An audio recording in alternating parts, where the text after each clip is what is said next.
Bien-aimés dans le Seigneur, Shalom, sois le bienvenu, sois la bienvenue, soyez le bienvenu, peuple béni de Dieu.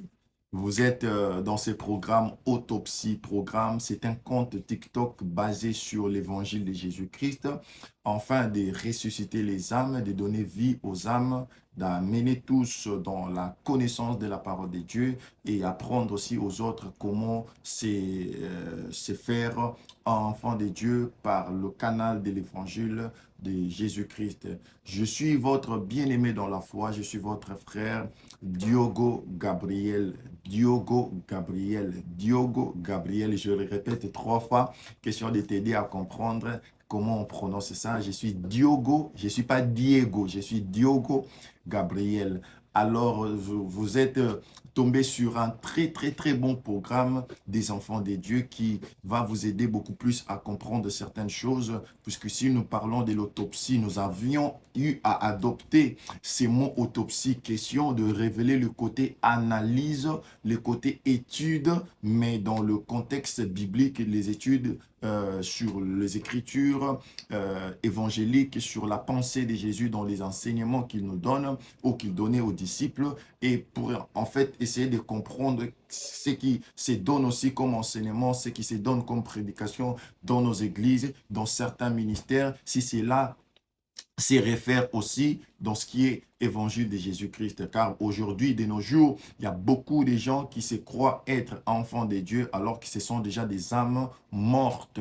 Et par le canal de cet évangile, nous allons comprendre ce qui a causé la mort de beaucoup des âmes, ce qui a causé la mort de beaucoup d'églises, et des églises, ce qui a causé la mort de beaucoup de ministères. Voilà pourquoi nous avions eu à donner ces comptes TikTok le nom des programmes de autopsie, programme j'allais dire. Donc soyez tous le bienvenu. Nous sommes dans un bon moment de partage et d'apprentissage, surtout d'analyse dans ce qui est la parole de Dieu et dans ce que nous vivons dans le corps du Christ. Alors rapidement, nous ne sommes pas ici pour gagner des abonnés, pour que ces comptes puissent nous payer à la fin du mois. Ce n'est pas ça notre objectif. S'il s'agissait seulement de ça, on n'allait pas créer ces comptes parce que l'argent, pour ne pas faire de l'avantardisme ici sur les réseaux sociaux. L'argent, ce n'est pas ça notre objectif. Je crois que c'est un programme c'est un programme sans but lucratif que nous sommes en train de faire ici sur les réseaux sociaux. Mais notre objectif majeur, c'est le salut des âmes, que nous puissions sauver les âmes, même au travers les réseaux sociaux, par ces comptes TikTok. Nous sommes aussi sur Facebook. C'est une nouvelle page que nous avions créée il y a peu de temps. Vous pouvez aller sur Facebook, abonnez-vous sur la page qui porte aussi le même nom, Autopsie Programme. Nous n'avons pas encore posté beaucoup de vidéos là-bas, mais allez vous abonner, soyez déjà actifs, réagissez, partagez les vidéos, le contenu, car nous aussi, nous allons vous proposer beaucoup de contenu, toujours dans le caractère évangélique et surtout biblique, dans la vérité de la parole de Dieu. Soyez les bienvenus. La fois dernière, nous étions ici en train de parler sur un thème très intéressant où nous étions en train de dire, Maître, que dois-je faire de bon pour avoir la vie éternelle? C'est une conversation entre le Maître Jésus-Christ avec un jeune homme qui cherchait comment il peut faire pour avoir la vie éternelle. Et sur base de cette question, nous avions eu à détecter beaucoup de choses qui manquaient dans nos églises, qui manquaient dans nos prédications, qui manquaient dans nos enseignements, qui manquaient dans nos ministères et qui manquaient aussi aux âmes pour qu'ils puissent avoir la vie éternelle. Nous avions eu à parler de ça dans le contenu précédent. Allez voir le contenu que nous avions eu à partager dans ces mêmes comptes précédemment et c'est de là que vous allez comprendre. Mais ces messages se réfèrent dans l'évangile de Matthieu chapitre 19 verset 16. Nous allons partir jusqu'au verset 30. Mais par rapport à l'évolution de la fois dernière, nous avions eu à nous arrêter que dans le verset 16, 17, 18 et 19 et le verset 20. Et alors aujourd'hui, je crois que nous allons commencer à partir du verset 21, verset 22, verset 23 et si Dieu le veut, nous allons arriver jusqu'au verset 30.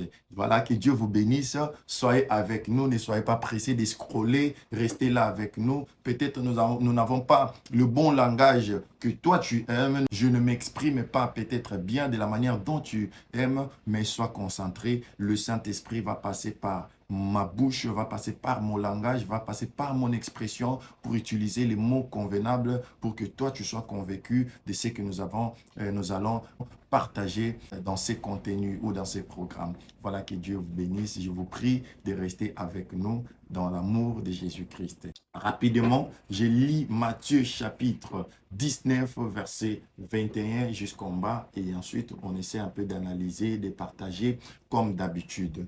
Que Dieu nous bénisse tous. Matthieu chapitre 19, verset 21, il est écrit, Jésus lui dit, si tu veux être parfait, va, vends tout ce que tu possèdes, donne-le aux pauvres et tu auras un trésor dans les ciels. Je répète, va, vends tout ce que tu possèdes et tu auras un trésor dans les ciels.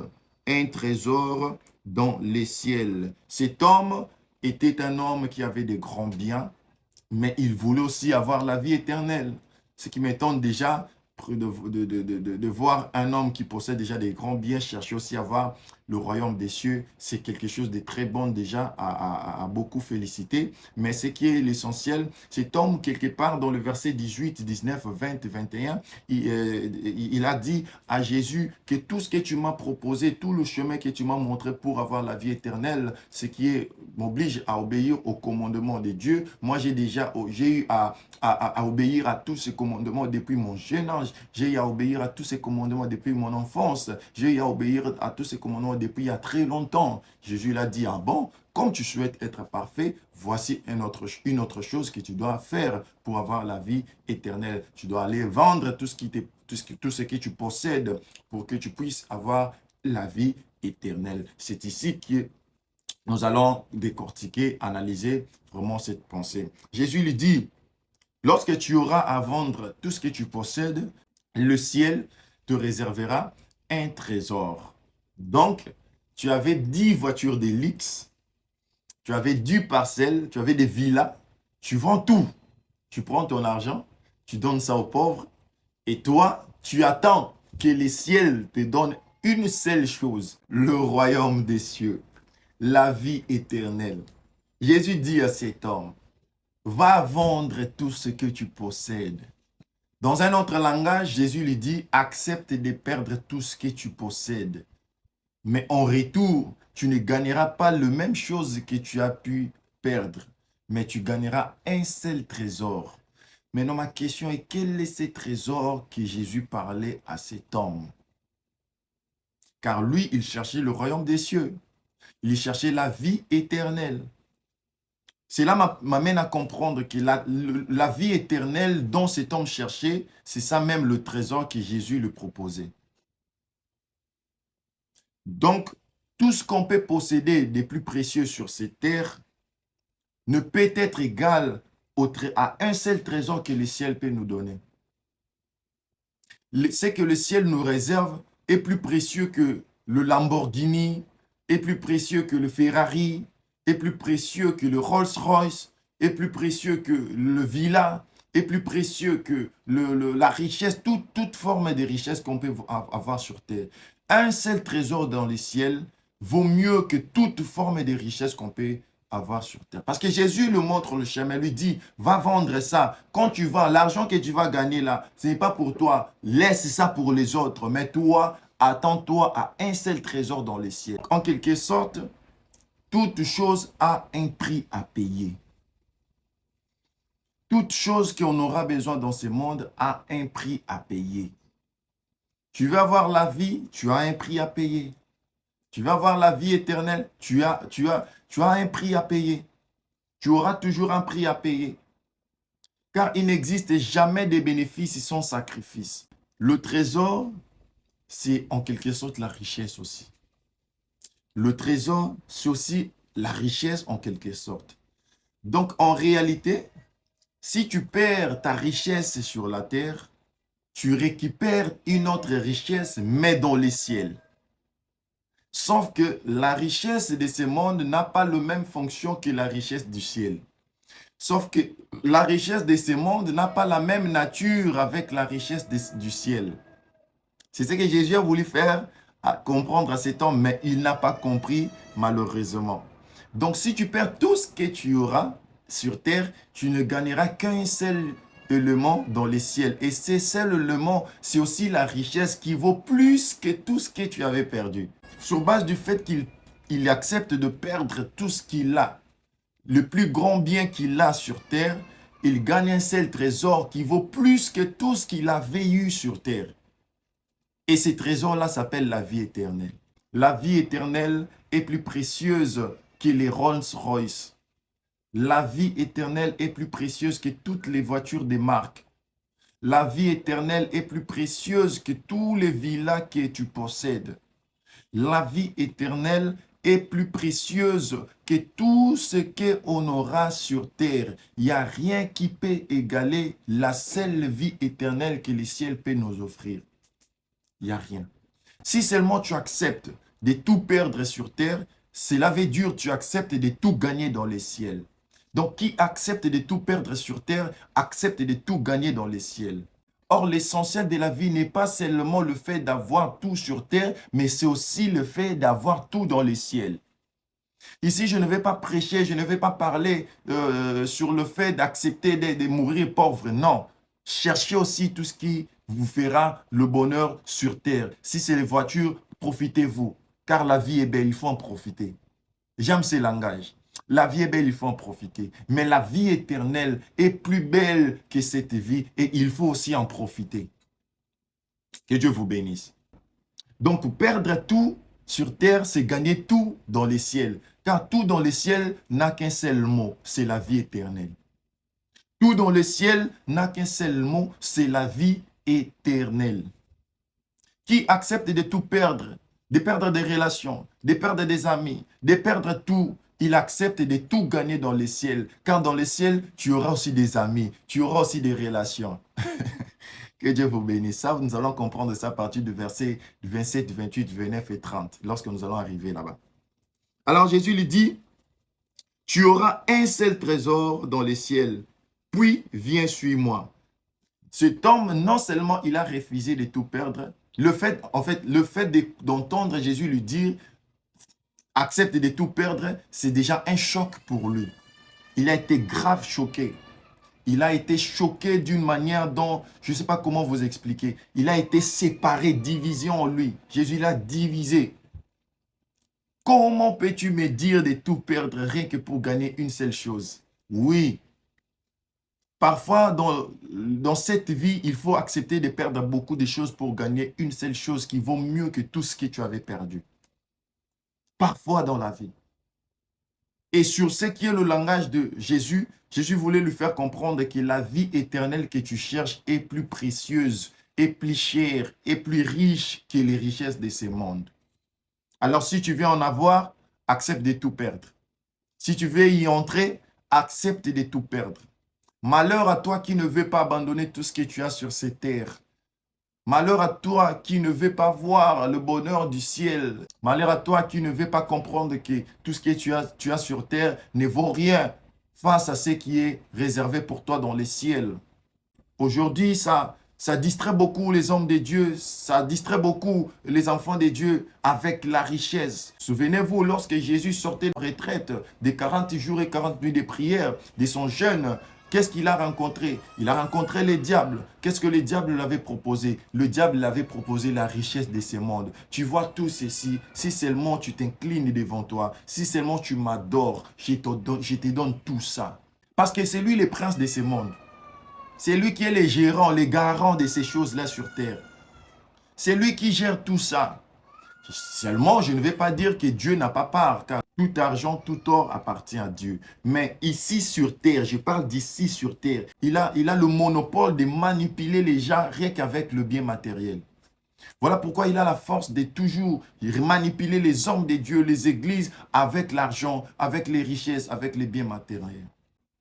Alors, toi qui te confies beaucoup plus à tes matériels, tu te confies beaucoup plus à tes voitures, tu te confies beaucoup plus à tout ce que tu gagnes, l'argent que tu as, les salaires, tout cela te quittera un jour. Mais le seul trésor que tu gagneras dans le ciel ne te quittera en aucun jamais. Acceptez de tout perdre pour sauver votre âme. Acceptez de tout perdre pour garantir votre vie éternelle dans le ciel. Et ensuite, non seulement accepter de tout perdre, accepter aussi de suivre Jésus. Car il y a ceux qui ont abandonné le mal qu'ils faisaient. Il y a ceux qui ont abandonné les péchés. Il y a ceux qui ont eu abandonné tout ce qu'ils avaient pour la vie éternelle, mais ils n'ont pas accepté de suivre Jésus. Il y a des procédures là-dessus. Le premier procédure qui est de tout perdre pour la vie éternelle, et il y a le deuxième procédure de tout perdre pour suivre Jésus. Ça parle de deux choses. Tout perdre pour la vie éternelle et tout perdre pour suivre Jésus. Car si tu veux la vie éternelle, tu n'as que deux voyages à faire. Le voyage de tout perdre pour la vie éternelle et le voyage de tout perdre pour suivre Jésus. Vous voyez? Alors, si tu ne suis pas Jésus, c'est là où tu vas te perdre malgré que tu as abandonné les péchés. Vous voyez? Accepter de tout perdre pour la vie éternelle, c'est autre chose. Suivre Jésus aussi, c'est autre chose. Maintenant, voici ce qui se passe souvent dans certaines églises. On vous prêche sur la vie éternelle, mais on vous égare sur le fait de suivre Jésus.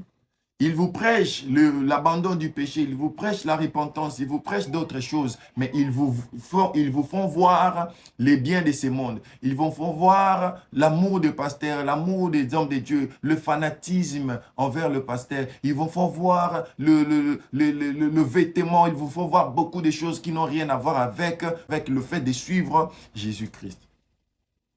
Alors, qui n'accepte pas de suivre Jésus-Christ n'a pas accès à la vie éternelle. Car dans ce monde, si tu ne suis pas Jésus, tu suis le diable d'une manière directe ou indirecte. Si tu ne suis pas Jésus, tu suis le diable d'une manière directe ou indirecte. Car tout celui qui ne suit pas Jésus, il est déjà d'office exposé au diable. D'office, il est exposé au diable. Alors, il vaut mieux que pour toi de suivre Jésus plutôt que d'accepter le royaume des cieux sans pour autant suivre Jésus. Il faut suivre Jésus. Quand on dit suivre Jésus, c'est être comme Jésus, faire tout ce que Jésus faisait. Voilà pourquoi Jésus a dit ces deux choses à cet homme.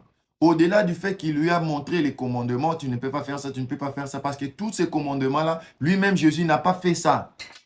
Jésus n'a pas menti, Jésus n'a pas fait de faux témoignages, Jésus n'a pas commis l'adultère, Jésus n'a pas déshonoré ses parents, Jésus n'a pas fait cela, Jésus n'a pas haï ses prochains ou ses proches. Il savait même que Judas, c'était celui qui allait le vendre, mais il aimait toujours. Jusqu'au point de partager ce qu'il mange, son pain et son vin, il partage avec Judas. C'est ça l'amour. Vous voyez? Mais revenons dans ce que je suis en train de dire. Alors, si tu ne suis pas Jésus, tu es d'office perdu. Même si tu me dis que non, moi j'ai prié beaucoup, même tu peux beau prier beaucoup, même un sorcier peut prier. Même un sorcier peut prier. Le diable aussi peut prier. Le diable aussi peut prier. Le diable aussi peut gêner. Le diable aussi peut organiser un séminaire. Le diable aussi peut amener les gens à la retraite des prières. Mais ce que le diable ne peut pas faire, c'est suivre Jésus.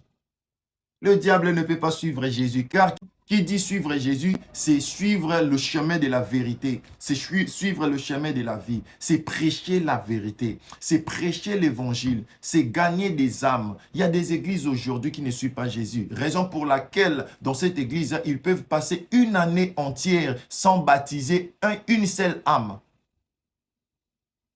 Vous voyez? Parce qu'ils ne suivent pas Jésus.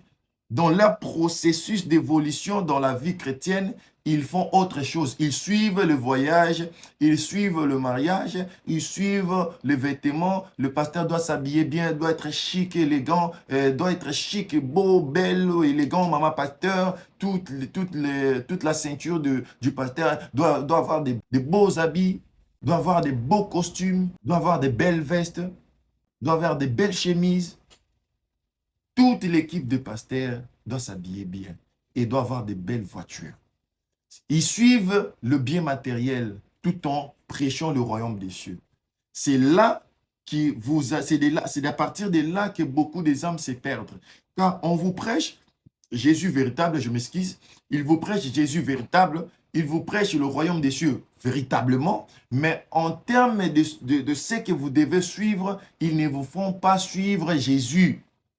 Vous suivez les biens matériels, vous suivez les églises qui sont bien bâties, hein? Les églises qui sont bien bâties, les églises qui sont trop belles, les églises qui ont une belle apparence, les églises qui ont beaucoup de membres. C'est ce que vous suivez. Vous suivez le pasteur qui s'exprime bien en français. Vous suivez les pasteurs qui prêchent en anglais. Vous suivez les pasteurs qui ont une belle expression, l'éloquence. C'est ce que vous suivez. Ça, ce n'est pas Jésus.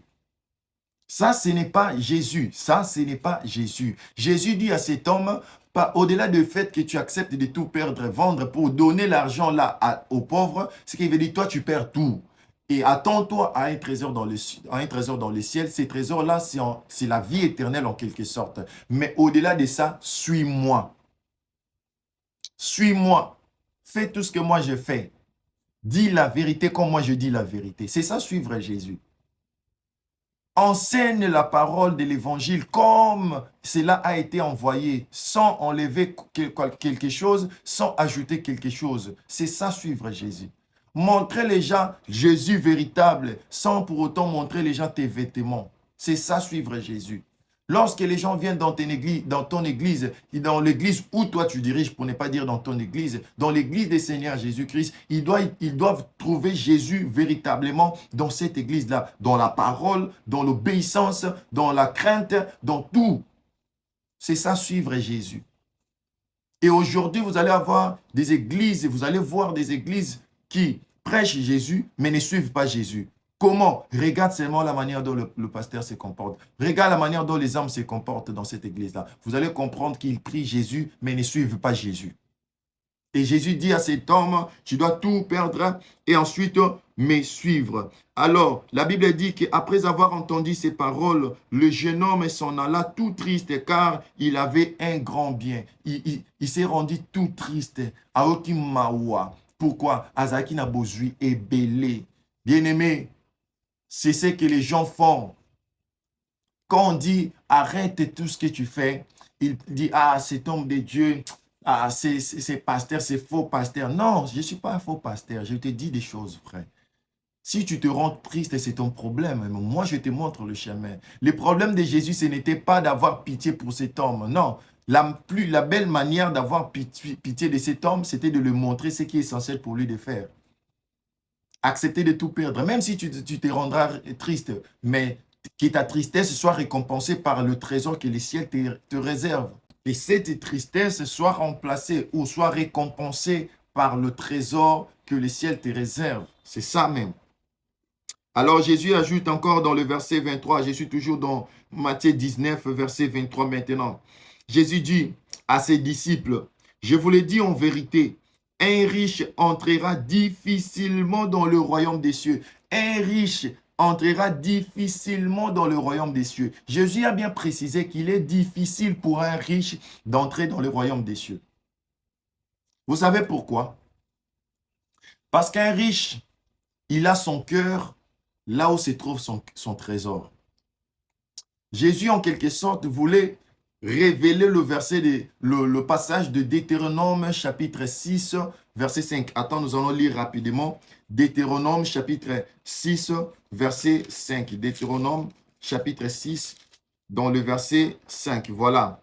Tu aimeras l'Éternel et ton Dieu de tout ton cœur, de toute ton âme et de toute ta force. On n'a pas dit tu aimeras tes grands biens. On n'a pas dit tu aimeras ta richesse, mais tu aimeras l'Éternel ton Dieu. Car qui aime l'Éternel son Dieu de tout son cœur doit oublier tout ce qu'il possède parce que son amour, ce n'est pas ce qu'il possède, c'est l'Éternel en question.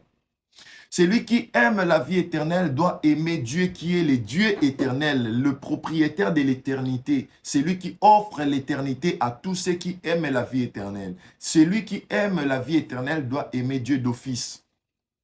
C'est simple. Voilà pourquoi Deutéronome 6,5, il est écrit que tu aimeras l'Éternel, ton Dieu, de tout ton cœur. Maintenant, ce qui a empêché à cet homme d'avoir la vie éternelle qu'il cherchait, c'était l'amour. Il n'avait pas l'amour pour Dieu. Il a obéi à tous ces 6 commandements que Jésus a énumérés dans le verset 18. Matthieu chapitre 19, verset 18. Il a répondu à Jésus que j'ai toujours eu à obéir à tout ça. J'ai toujours fait ça depuis mon jeune âge. Mais ce qu'il a manqué à cet homme, c'était l'amour pour son Dieu. Car son cœur était dans ses grands biens. La Bible dit que cet homme est rentré chez lui tout triste. Pourquoi? Il avait des grands biens. Ce qui veut dire il avait un grand trésor. Maintenant, pourquoi il s'est rendu triste? Parce que son cœur se trouve dans son trésor. Deutéronome chapitre 6, verset 5. Tu aimeras l'Éternel ton Dieu de tout ton cœur. Ce qui veut dire là où ton cœur peut être, là où peut être ton cœur, ça doit être là où est ton trésor. Avoir Dieu, c'est un grand trésor. Car avoir Dieu, c'est avoir la vie éternelle. Dieu, c'est l'éternité. Et la Bible dit encore, tu aimeras ton Dieu de tout ton cœur, tu aimeras le Dieu de toute ton âme. L'âme, c'est là où se trouvent les sentiments, les émotions, tout ce qui lie les sentiments, les côtés sentimentaux et les côtés émotionnels. C'est dans l'âme d'une personne. Il se sentait émotionnellement bien dans ce qu'il possède matériellement. Il se sentait sentimentalement bien dans ce qu'il possédait. Or, pour avoir la vie éternelle, tu dois passer de l'autre côté. Lorsqu'il s'agit de Dieu, tu dois être animé d'un sentiment d'amour pour ces dieux-là. Tu dois être animé d'un sentiment, d'une émotion d'amour pour ces dieux-là et non pour tes biens matériels. Que Dieu vous bénisse. Alors, sur base de ça, nous allons revenir.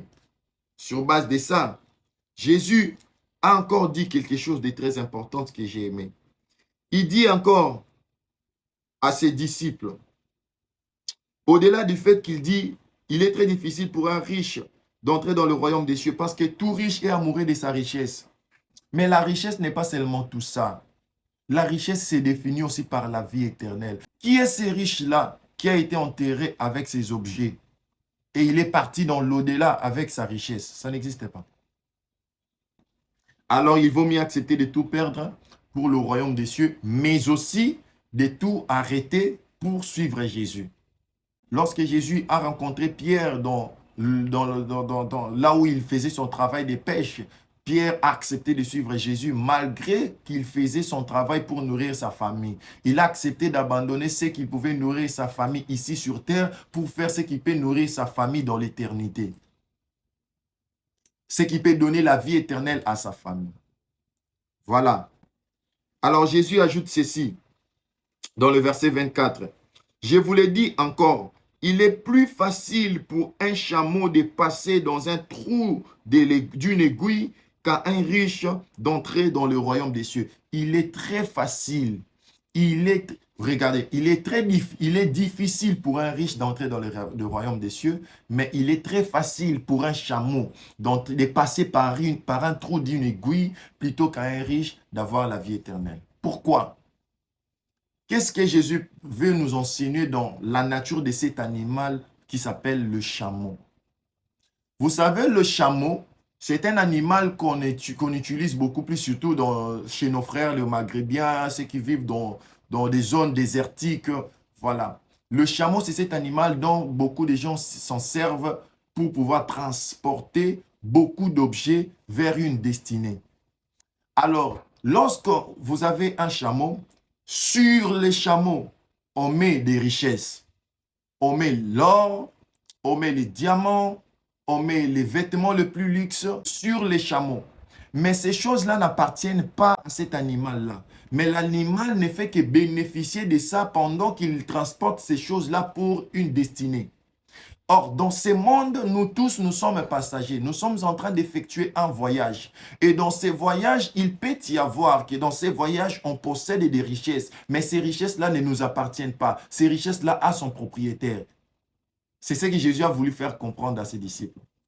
Le chameau, c'est l'image d'un homme qui effectue un voyage sur terre, sachant que nous tous, nous ne sommes que passagers sur terre. Tout ce que nous avons sur terre, nous ne pouvons pas amener ça là où nous sommes. Ça ne nous appartient pas. Après cette vie, on n'amène pas ce qu'on avait dans cette vie. C'est l'image de chameau. Le chameau, lui, il transporte seulement les objets luxueux. Le chameau, lui, transporte la richesse, mais cette richesse-là ne l'appartient pas. Voilà pourquoi il est très difficile pour un chameau de devenir amoureux, accro de la richesse qu'il transporte plutôt que de la destinée là où il va. Un chameau s'intéresse à son voyage, là où il veut aller, parce qu'il doit aller là-bas pour qu'il puisse se reposer. Or, la vie éternelle, c'est ça notre destinée. Ici sur terre, nous sommes comme des chameaux. Les richesses, toutes ces choses-là ne nous appartiennent pas, mais nous avons ça avec nous. Car lorsque nous arriverons au point d'entrer dans notre destinée, le propriétaire de ces choses-là va récupérer ces objets, il va récupérer ses biens les plus précieux. Et le propriétaire de ces choses-là, il est dans ces mondes. C'est lui-même le prince de ces mondes. Voilà pourquoi il a proposé à Jésus de s'incliner devant lui, car il peut lui donner toutes ces choses-là. Et Jésus, malheureusement, a refusé, car on obéit et on adore que son Dieu. C'est ça l'amour de Dieu, c'est ça aimer son Dieu de tout son cœur. Face à des propositions sur ce qui est le bien matériel, on favorise Dieu. Face à la richesse, on favorise Dieu. Face à des choses qui permettent à ce que l'homme puisse avoir les biens matériels, on favorise Dieu. Et le chameau, lui, ne fait que transporter ce qui ne lui appartient pas. Le chameau ne pense pas à ce qu'il transporte. Le chameau ne pense pas à des objets les plus précieux qu'il transporte. Lui, ce qui compte pour lui, c'est le voyage. Voilà pourquoi nous aussi, ici sur Terre, nous sommes en train d'effectuer le voyage. Nous ne pouvons pas nous intéresser à tout ce qui sont de cette terre, tout ce qui existe de cette terre. Nous allons nous concentrer à la vie éternelle, car la vie éternelle, c'est ça notre destinée. La vie éternelle, c'est ça notre destin. Soyez comme le chameau. Cette vie te donnera des richesses, oui. Cette vie te donnera des voitures, oui. Cette vie te donnera des mariages, oui, si Dieu le veut. Cette vie te donnera des voyages, si Dieu le veut. Cette vie te donnera beaucoup de choses. Mais ne prends pas ça comme des objets personnels. Ce ne sont que des accessoires. Ça t'aide juste à être bien pendant que tu es sur cette terre. Car dans le royaume des cieux, tu n'amèneras rien. Voilà pourquoi si Dieu te dit de tout abandonner, de tout perdre pour la vie éternelle, accepte. Dieu ne t'oblige pas à quelque chose de nouvel. Dieu te rappelle seulement ce que tu as à faire. Car vouloir ou pas, tu laisseras tout. Dans le cercueil, on n'amène pas de villas. Une fois dans le cercueil, on n'amène pas de voitures. Une fois dans le cercueil, on n'amène pas le visa. Une fois dans le cercueil, on n'amène pas toutes ces choses-là. Vous voyez? Alors, vouloir ou pas, vous finirez toujours par abandonner ça. Voilà pourquoi Jésus dit, il est très difficile pour un homme riche, c'est-à-dire un homme qui possède les objets les plus luxueux, un homme qui a un grand bien, il est difficile pour ces gens d'entrer dans le royaume des cieux. Pourquoi? Leur pensée, leur amour s'attachent à ce qu'ils ont. Que Dieu vous bénisse. Deutéronome chapitre 6, verset 5. Tu aimeras l'Éternel ton Dieu de tout ton cœur, de toute ton âme, et ainsi de toute ta force. Même si c'est très difficile d'aimer Dieu, vous devez vous efforcer à aimer Dieu. Ce qui veut dire, même si entrer dans la vie éternelle, c'était difficile, efforce-toi pour y arriver. Cette éternité a son propriétaire. Son propriétaire lui-même représente cette éternité. Pourquoi tu veux avoir la vie éternelle sans pour autant aimer son propriétaire? Ça n'existe pas. Ça n'existe pas. Alors tu es obligé d'aimer Dieu plus que ta richesse. Tu es obligé d'aimer Dieu plus que l'argent. Tu es obligé d'aimer Dieu plus que la voiture. Tu es obligé d'aimer Dieu plus que le bien matériel. Car qui a l'amour pour le bien matériel devient idolâtre de ces choses-là. L'amour de Dieu est l'amour que nous devons avoir, nous tous. L'amour de Dieu, c'est le seul amour que nous devons avoir. Et le bien matériel, c'est comme le trésor. La Bible dit, le trésor de l'homme, c'est là où se trouve son cœur. Si les biens matériels, c'est ton trésor, c'est que toi, le royaume des cieux, tu dois oublier. Or, dans nos cœurs, ce que nous devons avoir comme trésor, c'est l'amour de Dieu. Voilà pourquoi il est écrit que tu aimeras l'Éternel, ton Dieu, de tout ton cœur, de tout ton cœur, de toute ta force et de toute ton âme. J'aimerais même dire de toute ta pensée. Voilà. J'aimerais que nous puissions lire encore un autre passage qui combine encore avec la pensée de Jésus sur le fait d'un riche de ne pas avoir accès difficile, d'avoir accès difficilement au royaume des cieux plutôt qu'à un chameau qui peut passer facilement dans le trou d'une aiguille. Luc chapitre 6, verset 43 jusqu'au verset 49. Écoutez ceci. Ce n'est pas à un bon arbre qui porte de mauvais fruits, ni un mauvais arbre qui porte les bons fruits. Un bon arbre ne produit jamais les mauvais fruits. Et un mauvais arbre ne peut jamais produire des bons fruits. Ce qui veut dire en quelque sorte, ces versets, ces passages, cette référence, essaient un peu de nous faire comprendre que tu peux beau obéir au commandement, mais si tu n'aimes pas Dieu, tu es un mauvais arbre. Car l'amour, c'est le seul fruit que la nature nous a donné. L'amour de Dieu, c'est le fruit le plus délicieux que le ciel nous donne. Rien ne peut surpasser l'amour de Dieu. Rien ne peut être délicieux que l'amour de Dieu. Voilà pourquoi de toute notre force, nous devons aimer Dieu. Car nous sommes l'arbre qui a comme source Dieu. Nous sommes des arbres qui a comme nature l'image de Dieu. Nous avons l'obligation d'aimer Dieu plutôt que la richesse. Ce n'est pas donné à un bon arbre de produire les mauvais fruits ou encore à un mauvais arbre de produire des bons fruits. Si tu es un bon arbre, tu es un bon enfant de Dieu, tu dois produire le fruit de l'amour de Dieu. Alors si tu n'es pas un enfant de Dieu, tu n'es pas un bon arbre, attends-toi à la production des mauvais fruits. C'est ce que cet homme a produit. Lorsqu'on a parlé de tout perdre pour le royaume des cieux, la Bible dit il est rentré chez lui tout triste. Il a produit le fruit de la tristesse lorsqu'on a parlé de l'amour pour le royaume des cieux. C'est un mauvais arbre. Verset 44.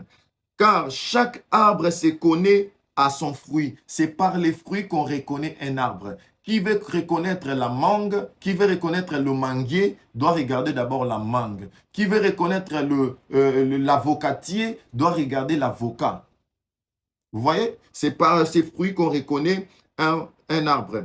On ne cueille pas des figues sur des épines. Il est difficile d'aller cueillir les oranges dans un arbre qui produit la mangue. C'est compliqué.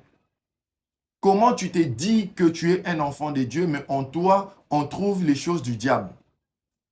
C'est quel fruit que tu portes, toi? Qu'est-ce qui t'identifie? Comment tu dis que tu es serviteur de Dieu, mais ta prédication n'est pas l'évangile? C'est quel fruit ça? Comment tu dis que tu as des âmes, mais lorsqu'on regarde la vie de ces âmes-là, on ne trouve rien de salvatrice en eux? C'est quoi? Tu portes quel fruit? J'aimerais bien par ces passages, chacun de nous regarde d'abord le fruit qu'il porte. C'est par ton fruit qu'on reconnaît l'arbre que tu es. C'est par les fruits que tu produis qu'on reconnaît l'arbre que tu portes. C'est quoi l'arbre qui te donne vie? Ce que tu fais, ça vient de quel arbre? Lorsqu'on te parle des choses de Jésus, tu deviens tout nerveux, tu deviens tout triste. C'est quel fruit ça? C'est un fruit de quel arbre ça? Un homme bon tire des bonnes choses du bon trésor de son cœur. Un homme bon tire des bonnes choses du bon trésor de son cœur. Un homme bon tire des bonnes choses du bon trésor de son cœur. Ça sort d'où ce que tu nous révèles là? Vous voyez? Un homme bon tire des bonnes choses du bon trésor de son cœur. Le fait que cet homme devient tout triste après avoir écouté Jésus dire que si tu veux aller dans le royaume des cieux, tu vas avoir la vie éternelle, vends tout, accepte de tout perdre, donne aux pauvres, deviens pauvre toi-même aussi et ensuite suis-moi.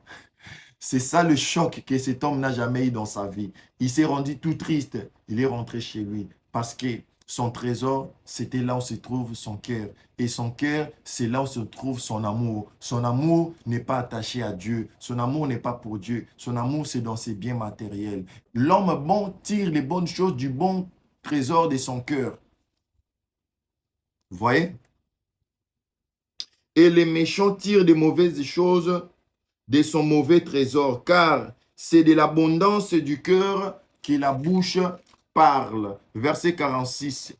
Pourquoi m'appelez-vous Seigneur, Seigneur, et si vous faites pas, si vous ne faites pas, et si ne faites-vous pas ce que je dis? Pourquoi vous appelez Jésus, Jésus? Pourquoi vous priez Jésus tous les jours? Pourquoi vous prêchez Jésus tous les jours? Si en vrai, dans vos prédications, vous ne faites pas ce que Jésus a dit. Pourquoi vous voulez avoir une église avec beaucoup de membres si en vous, vous ne prêchez pas ce que Jésus a demandé à ses serviteurs, à ses disciples de prêcher à ses âmes? Pourquoi? Souvenez-vous que cet homme, lorsqu'il a commencé à aborder Jésus dans Matthieu chapitre 19, verset 16, il a commencé par cette phrase. Maître, maître c'est aussi synonyme du Seigneur. On peut appeler maître, on peut appeler Seigneur. Maître, que dois-je faire de bon pour avoir la vie éternelle? Pourquoi traiter Jésus de maître si tu es incapable de faire ce que Jésus te recommande? C'est la seule question que Jésus a posée dans Luc chapitre 6, verset 46.